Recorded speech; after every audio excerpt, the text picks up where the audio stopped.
бахшида бар рӯзи ҷавонони тоҷикистон дар толори мақомоти иҷроияи ҳокимияти давлатии шаҳри турсунзода шӯрои миллии кор бо ҷавонони назди мақомоти иҷроия баргузор гардид, ки дар он ҷавонони фаъолу пешсаф ва кормандони соҳоти гуногун иштирок намуданд.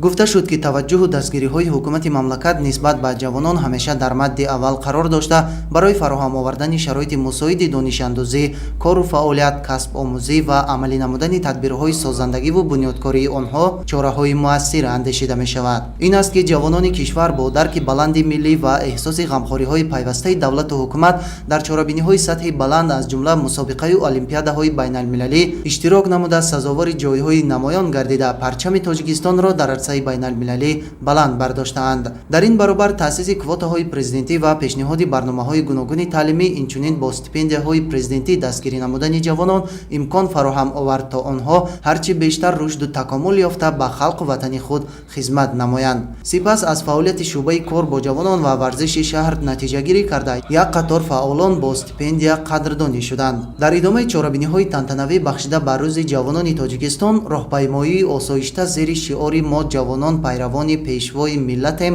доир гардид. ҷавонони шаҳри Турсунзода дар даст шиору овезаҳои тараннумкунандаи сулҳу дӯстӣ, ифтихори ватандорӣ ва пешрафту шукуфоии мамлакат аз маҳаллаи 9-уми шаҳр то майдони Шоҳ Исмоили Сомонӣ роҳпаймоӣ карданд. як қатор фаъолҷавонон бо сипосномаҳои мақомоти иҷроияи ҳокимияти давлатии шаҳри Турсунзода сарфароз гардонида шуда, аҳли ҳунару санъат барномаи консертӣ омода намудаашонро пешниҳоди ҳозирин карданд.